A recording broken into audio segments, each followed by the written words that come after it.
One. Hi, everybody. Welcome to Bubbler Media. This is Inspiring Adventures with Miz Meliz. That's me. I'm Melissa Reyes. And tonight I am so excited because I have the world famous traveler of 50 states in 100 days. Yes, it's Chris Strub in the house. I'm going to bring him in right now so you can say hi. Hi. Hi, hello. I got mine too. Here we go. We're ready. Okay, look, wait, hold that together. It'd be like Wonder Twin Powers. Activate form of Team Strub, right? Absolutely, that's it. Socialstrub.com. Hashtag social good. I'm so excited.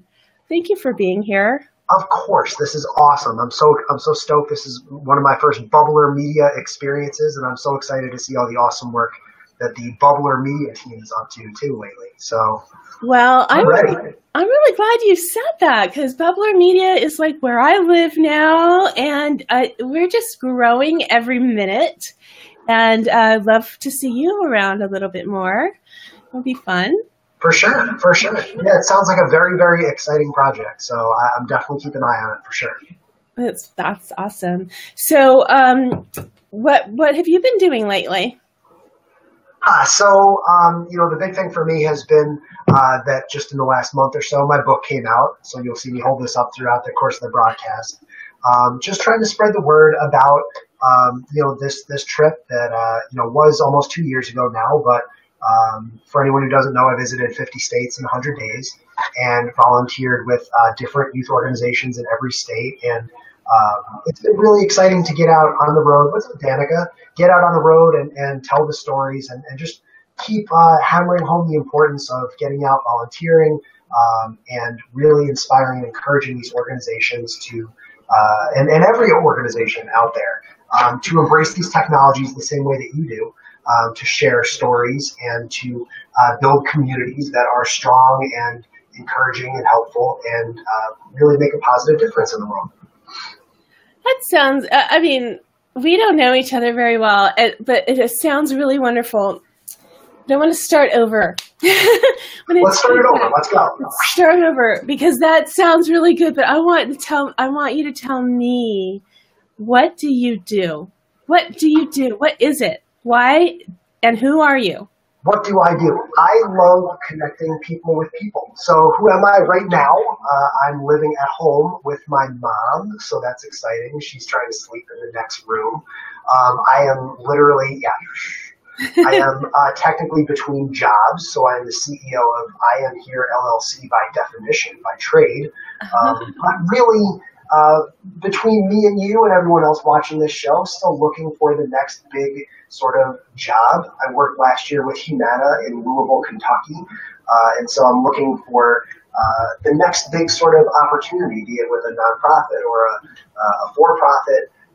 So really a lot of my time these days is spent looking for that next big opportunity, to be honest with you. And I do that a lot through building strong relationships on social media.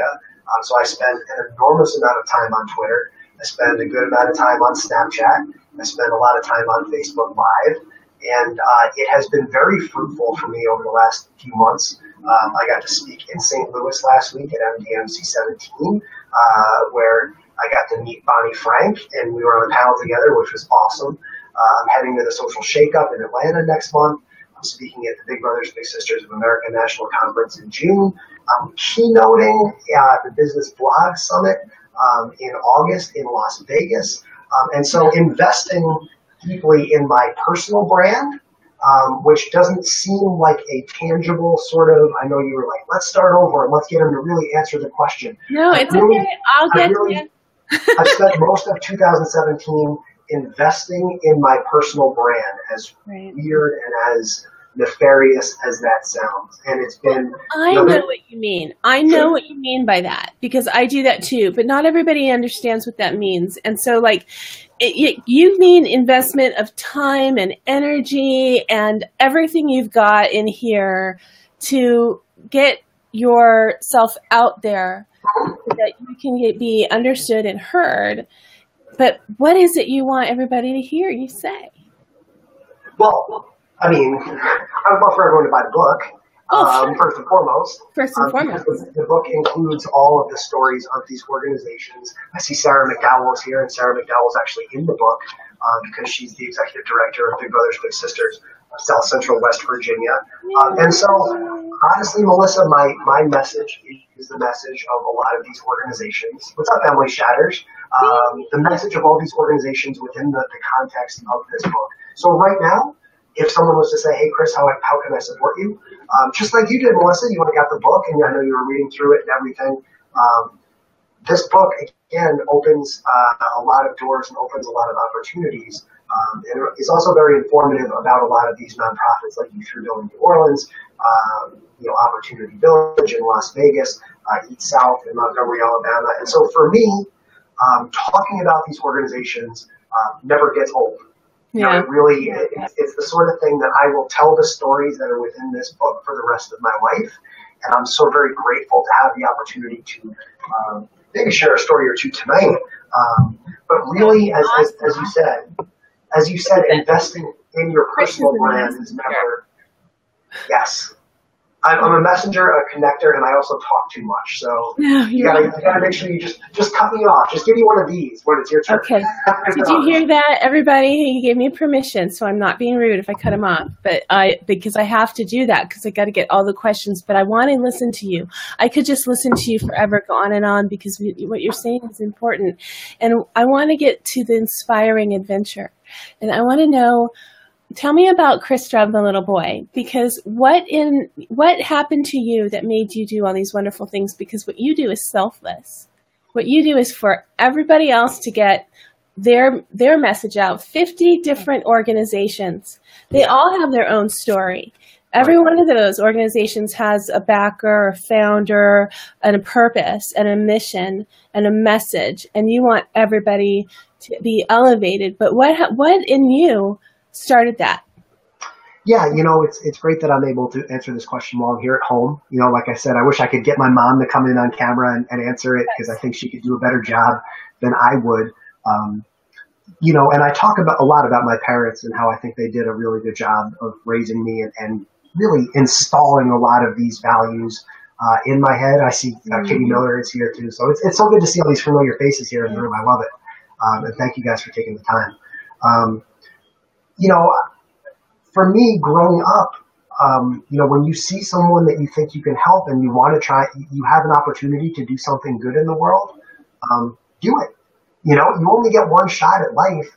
And for me, recognizing from a social media professional perspective, right? So I worked in the social media field for a while before the trips. I can tell that there is this enormous disconnect between nonprofits and the stories that they have and what makes for good content or viral content on social media, right? So these stories deserve to be told. And in my own special way, getting a chance to go out on the trip and a lot of the activities and a lot of the things that I've done since then, including my job with Humana last year, have been an opportunity for me to continue to share some of these stories that really do deserve to be told.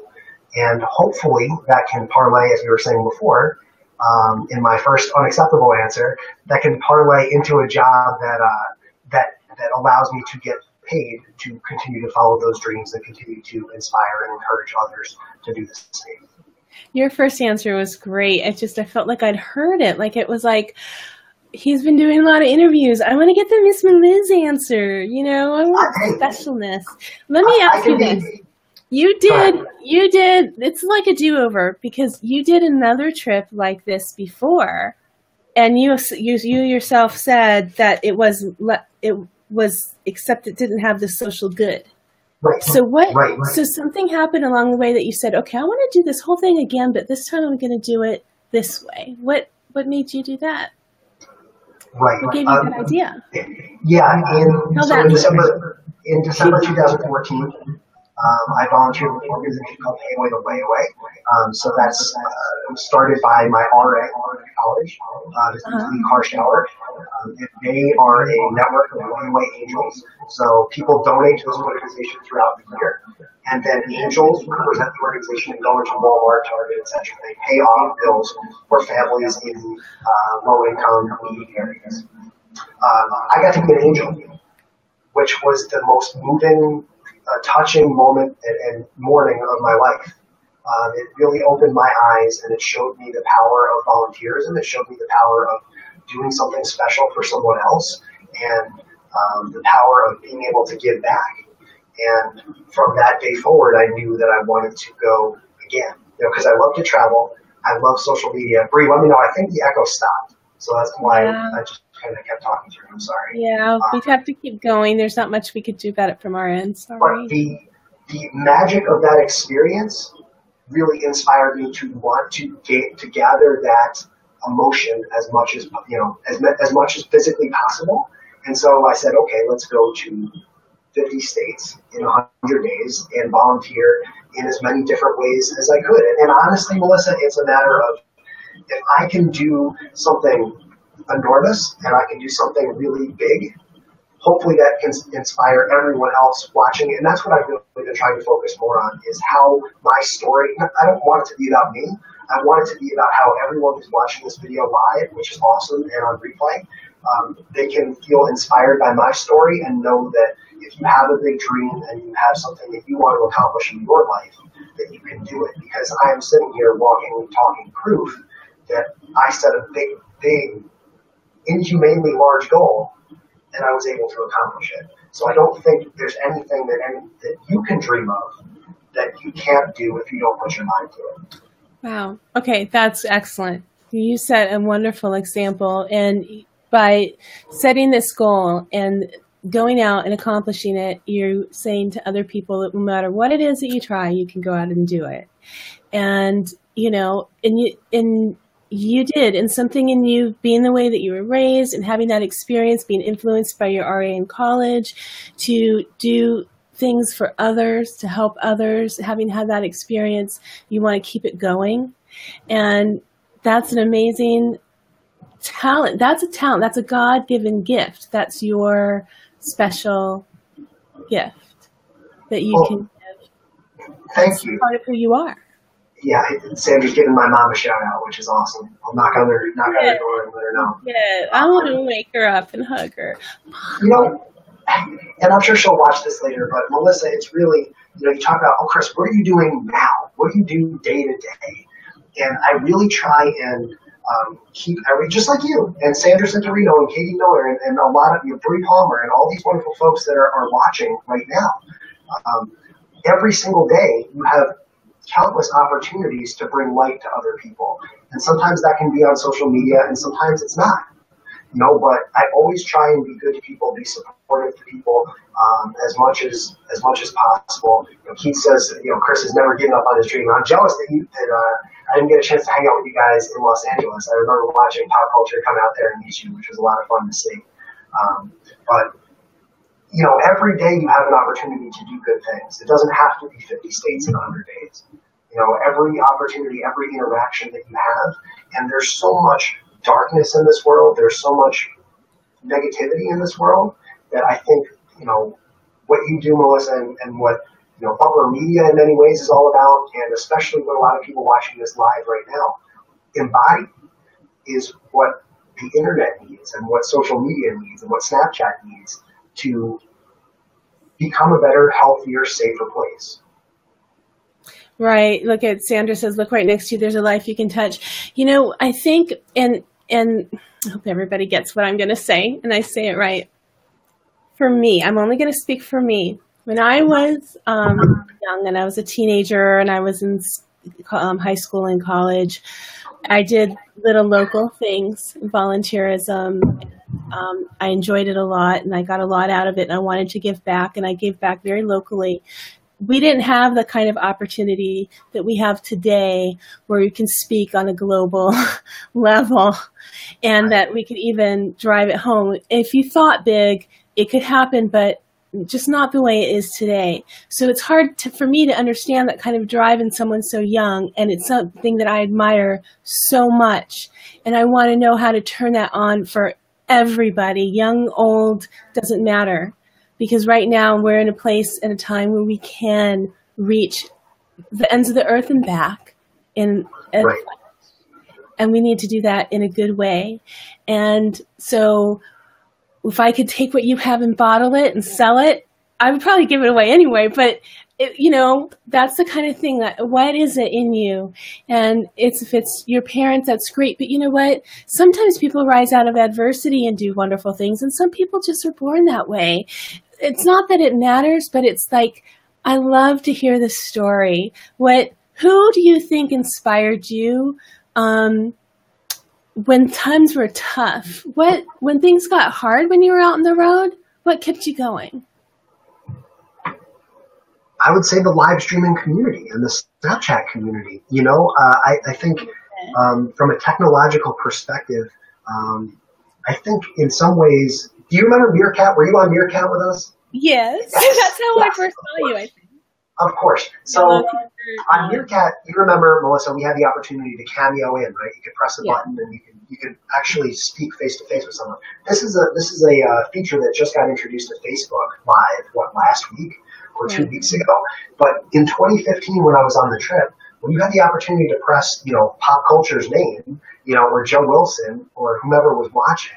I was about to say, I'd actually hung out with Keith. He came to visit me here in Hollywood, and we went out to dinner together at the Hard Rock. Just have to say. And I met him on Meerkat, too. So it's like mind-blowing, right? It's incredible that, when you can put faces, and put real-life people and match them to the usernames and match them to the, I see Peter McDonald's here and Sarah, of course. I love seeing all the comments come up. This is awesome. But the fact that I've met all of these people, I know Sarah, I know Keith, I know Peter McDonald, I've hugged them, I've shaken their hands, taken selfies with them, right? Right. I think a lot of people that don't get that opportunity to meet people in their life don't realize just how strong these relationships are and just how powerful watching someone on a live stream can be, or watching them on Snapchat every day can be. And I've been blessed to have the opportunity to travel. And, between my own personal travels and some of the conferences and the work I did with Humana, and getting a chance to actually meet people and speak to them face to face, you recognize, yes, people do want to support you. They want to help you, and they want to do good things. Sometimes it's just a matter of letting people know how they can support you best. But that's really important what you just said. Sometimes it's a matter of letting people know how they can support you best. And, there you go. Somebody's asking for a book. Yeah. Oh boy, there's stories are coming. So I want everybody to know, put your stories in, put your comments in. Thank you all for being here. We're going to keep talking. We're going to tell you how and where to get the book. We're going to tell you how to follow and join teamstrub.com. And also, I do want to mention that something that you put in the book, that you said in the book as I was flipping through it today, that you promised to get back to people. He does that. That's how come I feel like I know you, because every time I ever commented on anything, even back in Meerkat, you always reply. And so if anybody has a question or comment that we miss because we're engaged in this conversation, well, I'm sure Chris will get back to you, because that's how he is. That's what I do. Yes, I will not miss one. I promise. But that's just that's human decency. You know what I mean? And people don't make that connection sometimes. That if Bree Palmer tweets to me, I'm going to tweet back to her. Like if you have a question or a comment, or you're taking the time to watch something like this, or to engage, especially to engage and actually listen and pay attention, the very least that we can do is pay attention and answer and respond and give back. That, again, we are all famous to a few people, and we're definitely famous to one another. That even if Miz Meliz and I haven't really spoken as much, and I had this conversation with someone last week too, there are so many people on the internet, there are so many people in this social media land that every day is a new opportunity to connect with new people. And I'm so glad we get a chance to do this tonight, Melissa, because it's been a long time coming. I've asked you a couple of times, and timing wasn't always right, and you've done so many things, but this is just meant to be here and now, because I think Bubbler Media was the time that you needed to be here with me, with Inspiring Adventures, because things always happen for a reason. So somebody is going to see you now that needed to see you, or hear your message now that needed to hear you.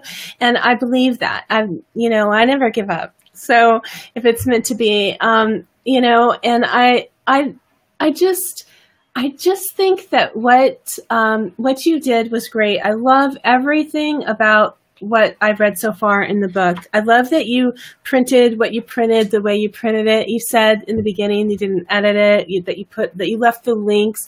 I mean, you have what is your education background? What was your degree, or what did you go to school for? Because I just have this really neat sense about you as far as being very ethical.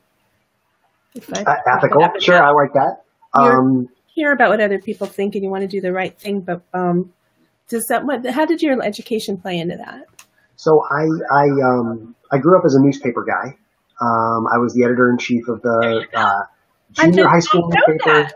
Yeah, the junior high paper and the high school newspaper, and then I was the sports editor in college, and I parlayed that into a job. So my first job out of college was at the Press and Sun Bulletin in Binghamton.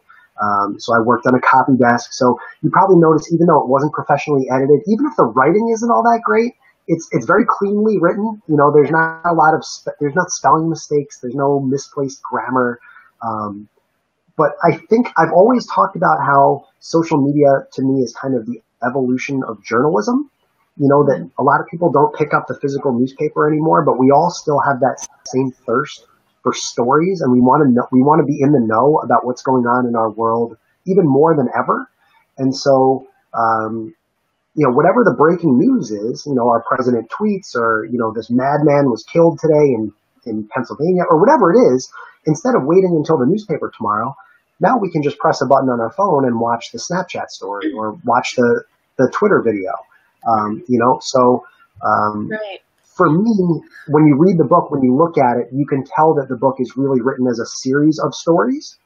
That if you diced it up into 5 different parts or whatever, you could very easily read 1 through 10 and then 11 through 20 and vice versa. Right. By the way, before someone asked quickly, is the book available in ebook format? And the answer is yes. It was actually written originally as an ebook, and I think it might actually be better as an ebook because, as Melissa said, you can actually click directly on and you can watch the interviews with all the people that are featured throughout the book. Right, and making that connection, I think that is so cool. I did a similar thing with my book because my book was first all blog posts, so naturally there were lots of links to different other people's blogs and different. When I first started blogging, I blogged a lot about places that I went, so I would link to that place's website. Yeah. So it wasn't so much representing brands or whatever. So I wanted those places to still be in, so I left it, in the print too. So you could go to, whatever, losangeleszoo.org or whatever. And so, that I share that with you. I think that in the e-form makes sense. But, there's nothing like having your book in your hand. It feels so good, and it's an accomplishment. It is. It feels that's never going to go away. I talked to a publisher recently who I'm going to be doing a series of interviews with authors coming up this summer. I haven't told anybody about it yet, but I was talking to the publisher. Breaking news. Yeah, breaking news. It's kind of exciting. I will tell you about it, and you'll be the first to know. And everybody watching the replay, but you'll be the first to really know. But anyhow, what he said was that books coming out now are more written to be given as gifts. So when you publish your book, people think about it as somebody is buying that either to save for themselves for their own collection or to give as a gift, because everything else is consumable in e-form, so that's what, as a publisher, a traditional publisher, that's what they're looking at now, because everybody else can, indie publish or self-publish. And so, but books aren't going away. So anyhow, I'm going to be doing this neat thing. There these like devotional prayer books, daily prayer books, but this publisher has taken or gotten 7 different authors who are authors in their own right to pair up with classic authors, like let's just use Shakespeare as an example. So this one author is like a novelist, has taken Shakespeare, gotten his Shakespearean works of quotes together with spiritual references and done a daily devotion and put that together in a book. So it's a literary portal to prayer. Wow. And I get to interview all of the authors and to talk about their own works, the research, and then how they develop this portal to prayer through a modern literary thing. So it's going to be a summer series, 7 weeks of 7 authors. So I'm excited about it. It should be neat. That's so cool. That's awesome. Yeah, I've kind of found my own little niche in interviewing authors, and I really love it. It's really neat. Yeah. Will that be here on Bubbler Media? Yes. As a matter of fact, I'm looking forward to doing that this summer with Bubbler Media. It'll be just separate from, or maybe like a little hiatus for Inspiring Adventures. I'll just do it at the same time. Gotcha. So, gotcha. Yeah. Well, I did not see last night's show. No, I'm just kidding. Okay, that's what I was trying to get you to say in the beginning, you silly. Sorry. Well, and also you were mentioning, I'll give you another opportunity, because you were mentioning about today's news and how you can just push a button. And I'm always late at I don't know. I was consuming and creating today, and I don't know what happened, and I'm always late. I'm not the person who knows that's going on all the time, because I'm like, I don't know. I was working on my taxes, and I had to turn my phone off to do that. And so I'm never finding out stuff. So that's why it's called Last Night's Show with Miz Meliz, because I have to recap what happened yesterday, every night. So it's last night. So it's a cool idea. It's definitely, I think any show that you do, you want to have that interesting hook in that pitch. And it definitely, and I've done a bunch of different shows. It definitely sticks with you, and it's definitely a very interesting idea that you want to stand out. You want to do something different from everyone else. And I love the approach that you've come up with. I'm excited to see this author series as well. I think that's going to be really cool. Well, thank you. So look right into your camera and say it for me. I did not see last night's show with Miz Meliz. Why not?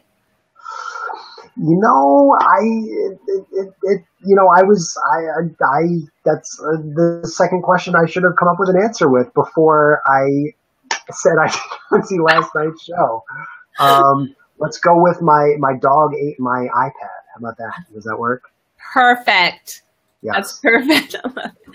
Yeah, it's a really hard question to answer. It's going to be a challenge for everybody. So if anybody else wants to send me a video to mizmeliz@yahoo.com, just say, I wasn't on last night's show with Miz Meliz, with whatever reason why you can come up with, mainly because it wasn't on last night, because it's tomorrow night or tonight. So it's just kind of one of those catchy things. So thank you so much for saying that.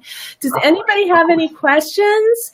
And do you have anything else you want to tell me about what you're doing next? You going anyplace next? Well, I will be on a panel about live streaming at the Social Shakeup in Atlanta, May 22nd through the 24th. I know my good friend Christy Gillentine already has her ticket, so if anybody wants to come down and hang out with me and KG, I know some of my Atlanta friends will be there. We'll try and keep the highways intact so you can drive down there. I know that Atlanta has some highway problems lately. And I'm really, really excited. I'd love to take 10 seconds and mention that I'm speaking also at the Big Brothers Big Sisters of America National Conference in San Diego at the end of June. I know Sarah McDowell is or was watching tonight, which is awesome. And I'll be, getting a chance to do what's very, very important to me, which is, not just meet with all of these organizations and all of their staff, but show them and introduce them to technologies like what we're doing here on BeLive. Explain to them what Bubbler Media is about. Explain to them how they can find people on Periscope. That these people identify these technologies with the technology itself. And my hope is that people will, that these nonprofit executives start to identify Periscope and Bubbler Media and Facebook Live and all these technologies with people like Miz Meliz and Sandra Centorino and Katie Miller and the people that are represented on these platforms.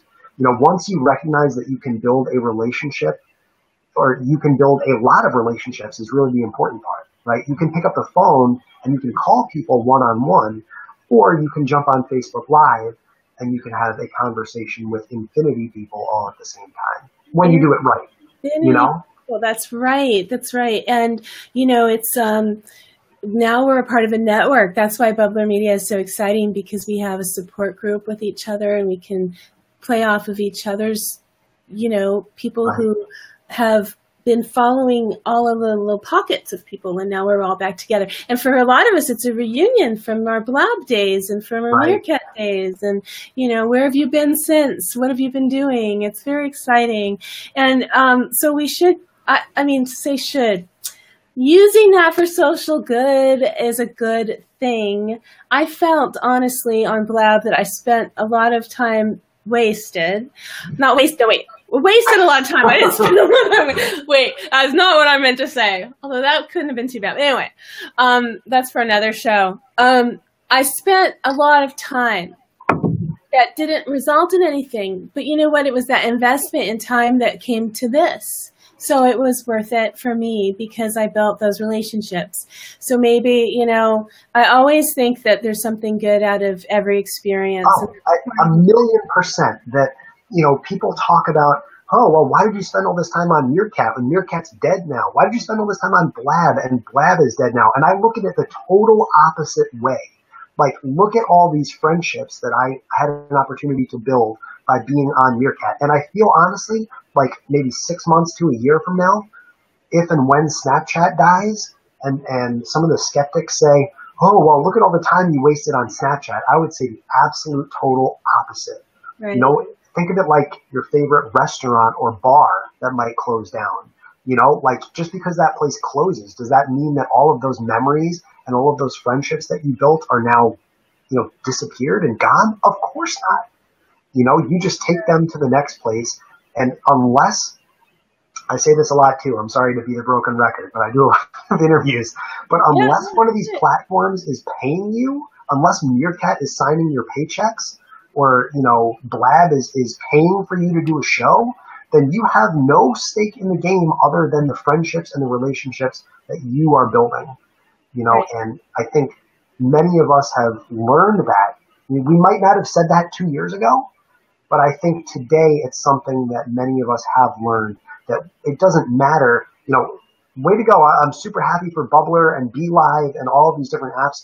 But in a year, if Bubbler Media becomes something different or gets bought out or something like that, or BeLive gets bought out by Facebook, none of us are going to say, oh man, I really miss BeLive. We're going to say, oh man, remember that time I got a chance to chat one-on-one with Miz Meliz, on Inspiring Adventures on that Tuesday night.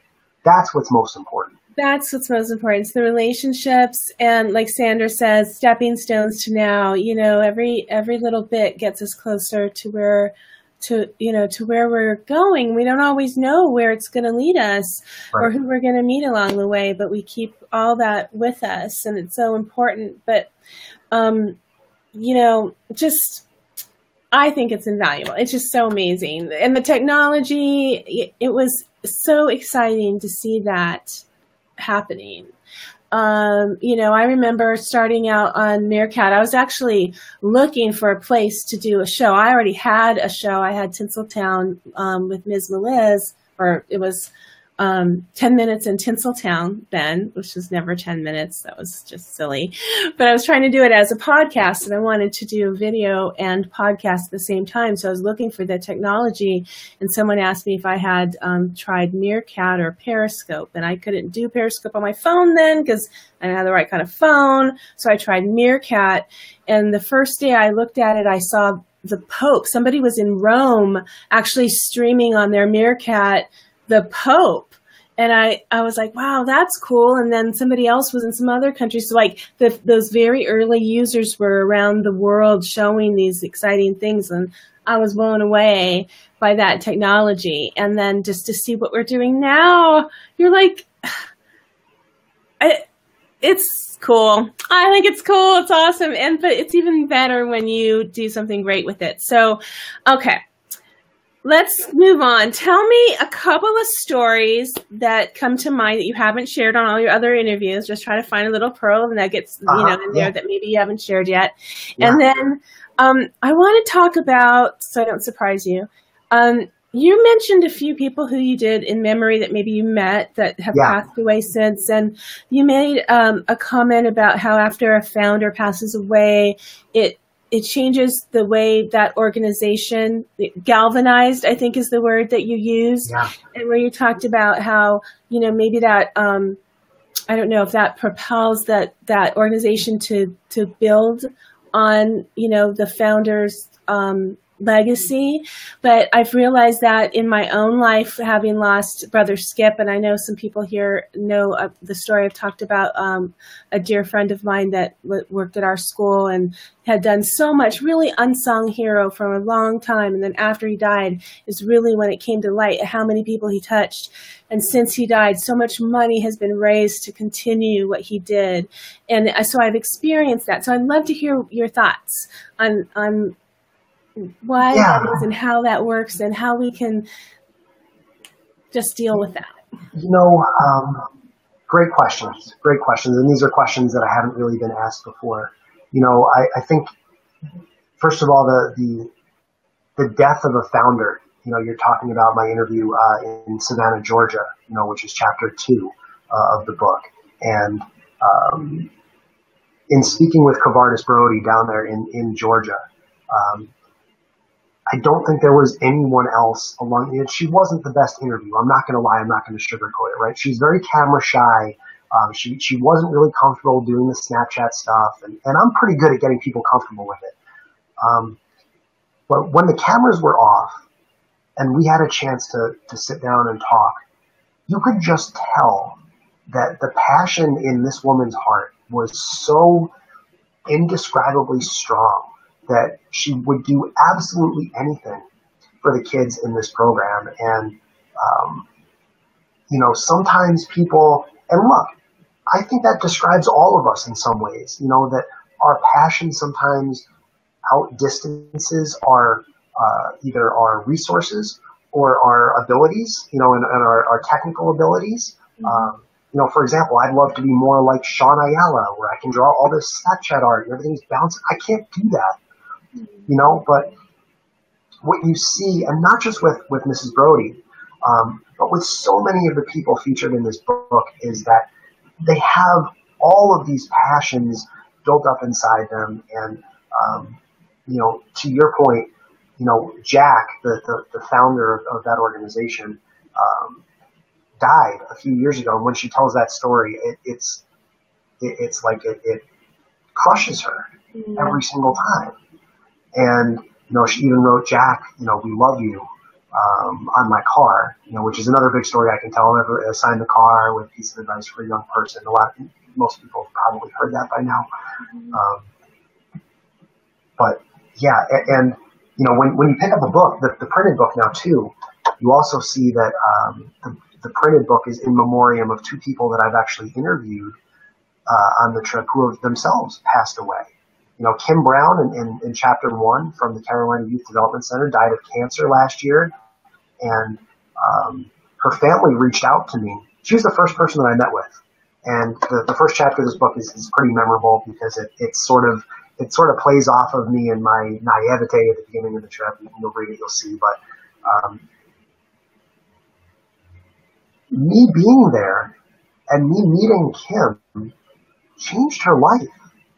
And telling her story affected her life. It affected her family's life in the most positive of ways. That writing about how special Kim was to me, and sometimes just taking that moment to say it and to voice your emotions about someone that you care about, can mean the world. And when she passed away, her sister reached out to me, and they actually read excerpts of what I had written about her on Facebook during her eulogy. Wow. And I was like, I was blown away. How do you compute that in your head that I was just there to help? I was there, for this fun project, that was Chris Strub's bucket list. It was cool to go around and meet all these people. But I made such an enormous impact on her family. What a privilege that was for you and for them. What do you even say to someone like that? That this isn't just a joke. This isn't just, oh, let's do a Snapchat interview and keep going. Like, right. I know that, and I'm getting emotional now thinking about it. I know that when she saw me and she followed all the rest of the trip, and she watched a lot of the videos and she'd comment and share things, and I know that I positively impacted her life and her family's life. And it's really difficult to know that I can't go back and visit. That was always one of my big goals, was to go back to the CYDC, because I screwed up so bad. The visit was terrible. I got, that's the story from the first chapters. I went up on stage and they handed me the microphone and I was like, like, I'm going on this trip. I promise it's going to be cool. She made me pull the car around and it just looked like a regular car because there was nothing on it. There were no stickers because it was day one, right? But it was amazing. And Impression 5 Science Center too, that I had a chance to work with Marilyn Doty Larson from Impression 5. And this is Lansing, Michigan, and I know Danica is watching. That the woman that I interviewed from Impression 5 was, she was elderly. I mean, there's no other way to put it. She was getting older. Her son is actually the executive director of Impression 5. His name is Eric Larson. And she had no idea what Snapchat was. She had no idea what a live stream was. Mm-hmm. But by the time I left, she was a Snapchat superstar. Like it was wonderful just to brighten up her day and to again bring light and these things that we take for granted, Melissa. That we can press a button and you sent me a Facebook message 15 minutes ago. It's like, oh, here's the room. Press the button and we're good to go. You know what I mean? Like that does not compute with people. Right. I know. We are still very much, and I'm sorry, you should cut me off, but No. We are very much still on the cutting edge. Mm-hmm. That we get so used to hearing each other's stories, and it's like, oh, everyone knows Katie Miller, but no, we don't. Because every time we do something like this, every time someone clicks share, every time someone sees this scroll by in their newsfeed, or someone sees the book in their library, or someone's reading it in the park and they say, oh, what's that? Every single time you gain that new exposure to, as Sandra Santorino would say, you never know when you're going to touch somebody else's life. Right. And just imagine all the people that you've touched that you don't know about, and how you've experienced the ones that you did, and you can tell those stories, and they've gotten back with you, and you will go revisit so many. I know you will. It's amazing. I like to see book 2. Do you think there'll be another one, maybe a follow-up, or have you seen the Kindness Diaries? I could picture you doing something like that where you go back and do a follow-up. I have not seen the Kindness Diaries, although I can look it up, but well, don't do it now because you'll start bawling, but I would to answer your question, I mean, I would be delighted to go again. My mom, we did an Ask Mom Anything a couple weeks ago on a snow day, which was wonderful. And someone asked my mom if she thought I was going to go again. And she said, if he can find some money, he'd probably be out the door tomorrow. So unfortunately, things do come down sometimes to money, right? But right. I can tell you that from the 60 organizations that I've worked with, there's about 60,000 more that have stories that are totally very well deserving to be told. And I would love to write 100 more books. It's just a matter of, again, figuring out some of the financial aspect of things. And, well, Sandra says she thinks you'll go internationally next. So maybe I should tell him, Sandra, about. Yeah. Right, that's where I'd love to go. That's your next stop. So the Kindness Diaries is Leon Logothetis, and he's a guy from England, but he lives here in Los Angeles, and he had been a broker. He had been very successful. He got tired of that life, and he decided to go do some good things for people. But what he had done, he kind of like you, that very much a parallel there where he had done a previous trip around the world where he survived on $5 a day, started in England and did £5 a day and documented it with video. Not so much a social media guy, but he had done a video documentary kind of what it would be like to survive on $5 a day or £5 a day, and off the kindness of others. And so then he developed a further story where he decided that he would use he funded it himself, I think. It doesn't really talk about where the money comes from, but he went on no money at all around the world, solely on the kindness of others. So he had a motorcycle with a sidecar. There was a film crew following him, but they could stay in hotels and travel by air or whatever, but he solely could go from place to place on the kindness of others. So if he needed gas, he needed help with money to get gas. If he needed a place to stay, to sleep at night, so he had to meet someone who would allow him to stay in their home or put him up. And he literally traveled from country to country.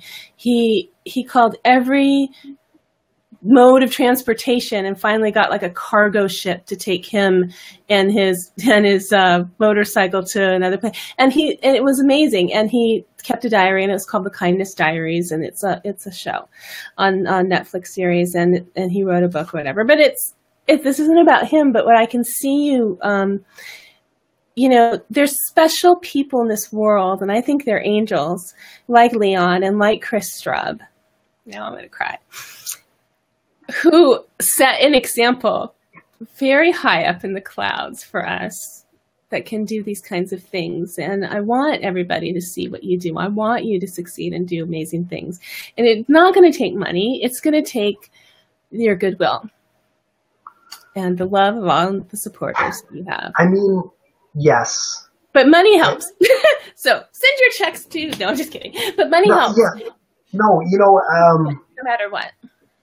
Money is a very tricky thing, and things get trickier when you're working with nonprofits, and no one can tell this better than Katie Miller, that people have these perceptions about nonprofits and Sarah McDowell's watching too. People have these perceptions that first of all, no one should ever make any money in nonprofits, that if you're making anything above what people think you deserve to be making when you work for a nonprofit, that's not okay. That's for some reason that's wrong, and there's something nefarious about that. And we could talk for another hour about just the nonprofit dilemma, right? And about the brain drain, right? If you're graduating from a good college, why would you ever, and you're very, very smart, and you have all these connections, and you know what you're doing, blah, blah, blah, blah, blah. Why would there ever be incentive for you to go work for a nonprofit where the work that you're doing is making a positive difference in the world? You know what I mean? Oh, I can go solve malaria, or I can solve, homelessness, or whatever the issue is. These problems require intelligent people, with degrees and who need to be incentivized instead. And this isn't about me. This is about the nonprofit sector in general, right? That if you're coming out of Harvard with an MBA and you can make $1 million, and then from that $1 million you can donate $100,000 a year and look really philanthropic and great, but you don't have the incentive to go make $200,000, which in turn the work that you're going to do by working there is going to make your organization $10 million. And the mathematics of it, the economics of it just don't work. Yeah, you've identified the problem, but what's the solution? How do we get around that? Now, you touched on something that I know very well because I work in education for a nonprofit, and I've always worked in nonprofits, and so has most of my family. And my brother and sister both ran nonprofits and have taken in pretty big incomes from it, and that wasn't what it was about. They usually end up donating back the income anyway. But so I totally understand what you're saying completely. I don't know what the solution is, and maybe it's such a big level, but I do know people who are dealing with this on their own personal ways. Right. I just interviewed a Brigid Alexander, who's a novelist. I met her because she wrote a young adult book that I reviewed. And she has been an art historian for 20 years and decided to write a novel. And she was rejected 96 times to get her book published. Every time she got rejected, she thought, well, I need to write a second book in the series. I need to write a screenplay. I need to write this. So she's written all this stuff. She kept getting rejected. She finally self-published. She went into the publishing business so she could publish it. Finished that chapter of her story, and she still feels like she hasn't done enough. Okay? So now she's going to law school. I've asked her, why are you going to law school? 50 years old. You've already written a series of books. You've already had she's 2 master's degrees, an art historian, been around the world. Why are you becoming a lawyer?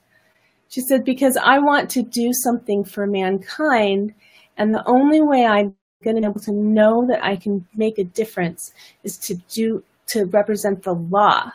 Because I can donate money, I can be a science research, I can become a doctor, but I can't make sure that the right people get what they need to get unless I can make change in the law. And I was like, oh my gosh, this is someone thinking ahead a lot of steps and willing to spend the next 6 years of her life and the rest of her life to try and make a difference for maybe not even get to see the results. Yeah. And I was like, okay, that's being selfless. And that's an inspiration to me. And what you do is an inspiration to me. And that's why, folks, you're on Inspiring Adventures. I should have joined in there with you. I didn't know that. I should have got the cue there too. I know once in a while I just get so fired up. What fires you up, Chris? What fires me up is knowing that, this is going to sound cheesy, but seeing people like Jonathan Morey and Sarah McDowell and Katie Miller, these are the folks who are out there in the field who are working their butts off in the nonprofit sector. You see these comments coming in and we're provoking an excellent conversation. And knowing that what we're doing here tonight is maybe even going to connect some of these folks closer together fires me up. On a broader level, sunshine fires me up. I thought, the weather today on Long Island was so gorgeous, and I feel so much positive energy to want to get out and work harder and travel more and do more of the sort of things that not just sit at home in my phone. I hate that. I don't like keyboard enthusiasts. I want to be the guy that's out there everywhere. Being in St. Louis last week was awesome. So travel definitely fires me up, and meeting new people, especially meeting people that you've been able to connect with through social media. And there are thousands of people that if I were to walk up to them today would be like, oh, it's Chris Strub. What's going on? So nice to meet you, blah, blah, blah, blah, blah. Like, let me get there. You know what I mean? I want to come to Michigan and give Katie Miller a hug. You know what I mean? Like, I got to meet Sandra Santorino 2 weeks ago. These encounters and these experiences definitely get me fired up. That's awesome. That's awesome. Well, wow, I'm out of notes. We're talking about everything I wanted to talk about. That is my whole entire life story. We covered literally everything. No, we didn't, because Sandra Santorino wants to know if you're single, and we want to start matchmaking because I agree with her. You are a good catch. Now I'm married naturally. I'm almost to grandmother age. My kids are probably your age, but what is your future just for you personally? What is it that you see yourself doing in your own personal life? Great question. By the way, I see my dad is here too, and now my dad is trying to connect with everyone. I take it back. Just kidding. No. I'll be honest with you. I am at an age where I would love to meet someone and theoretically start a family and do all those things. I like to Bachelor too on my show, last night's show with Miz Meliz. I love to do that. I did an April Fool's joke that I was going to be a contestant on the Bachelorette, and I think a lot of people still think that it's actually going to happen. And look, I'm not against it happening. Yeah. You know what I mean? That could be in my future as well. But you know what's been amazing to me, Melissa, is that there are so many wonderful people, and these are again real life relationships that you're fostering. You know, and by the way, Sandra knows that I'm single because we had this conversation over lunch in New York City 2 weeks ago. So Sandra knows the answer. We help each other out. She's feeding. Sandra is my gal for sure. But no, I would in the not too distant future, I hope, and I know that my mom and dad and my family echo that too. Hey, I'm ready. You know, let's go. All right. Well, you heard it here, ladies. If you if you're single, if you know somebody, you might want to just type in, a tag. Now, if you don't know what a tag is, put the person's name, make sure it turns blue. So, click on that name, and that way when Chris can go back and follow up and introduce himself, it'll all be good. That anyway. Is not out of the question. What? I said I'm not disputing that. Go ahead. Oh, there's see. Oh, I made him blush. I made you cry and I made you blush. My job is done. Let's go. That's the mark of a great interview. Time to go. Laugh, all right. Cry and blush, all on Bubbler Media. Oh my gosh, Chris, what a pleasure it is to get to know you. Do you have any questions for me? We've got a couple minutes. Now that I'm on Bubbler, I've got to stay on time because, we're going to be nonstop programming here back to back. And we are going to have, lots of people coming on with their programs. So, what do you have to say? This is wonderful. First of all, I'm so proud of you, and thanks for having me on. That's the most important thing. Why don't you let us know, are you on every night? Are you on every other night? How consistent can we find Miz Meliz on Bubbler here? Wonderful, wonderful question. Thank you so much. Well, Inspiring Adventures is on every Tuesday night at 6 p.m. Pacific time. Next Tuesday, my guest is Alex Swunder. And, I did a takeover for him on Snapchat a couple of months ago, and I wanted to reciprocate and have him on my show. And he said, well, let's wait till I write a book. Let's wait till I do this. I said, no. Let's do it now. We could do it again then. So now he's going to be on Bubbler Media also. So the timing is, again, just right. He'll be here next week. So every week, just once a week, it's Inspiring Adventures. It's actually part of a bigger thing that I do called A Year in Bloom, where I interview people who are rocking the best, healthiest, and happiest year ever. 2017 is a year of growth, to thrive and to bloom. And so I'm bringing in experts to talk about that. It's all positive.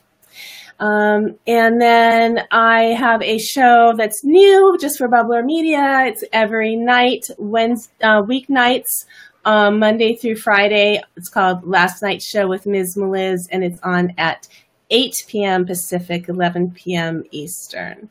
And that's a 30-minute show, and it's kind of like a late night format.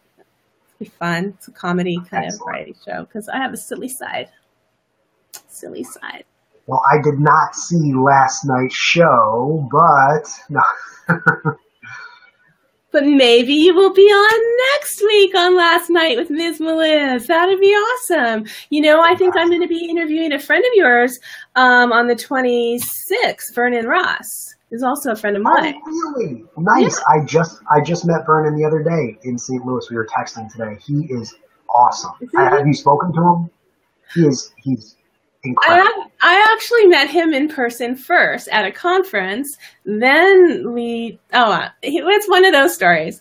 But you know what Jennifer Sloan said about me today, which I just thought was the nicest thing. She said, anyone I meet is a friend. And it's true. When I meet people, I make friends with them and I stay in touch with them. And it served me well, especially on social media, because I really enjoy seeing how people, if you go for a long time without seeing them, see how they succeed and you get to catch up with them. And it's just such a joy. It really is.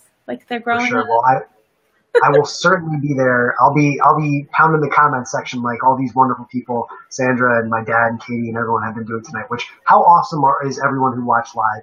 These guys are so fantastic. Yes. Thank you guys so much for watching. Like that means everything to us as broadcasters. You know, as people spending their time hanging out with us. That's so cool. So thank you guys. Absolutely. And if you wouldn't mind taking a moment and sharing this on your own page and liking Bubbler Media and going up to the little arrow at the top and make sure that you get notifications for next time we're on, we would be so grateful. And we look forward to seeing you again next time on Inspiring Adventures. Thank you so much, Chris Strub. You are awesome. And thank you. I would love for you to send me a little note so I could stick it in here, a little, you know, I gotta sign that, you know, or definitely when we meet up in person, for sure. I can. When you're in San Diego, maybe I'll come down. It's only absolutely. Okay. Good night. Thank you so much. Good night, everybody. Have a great week.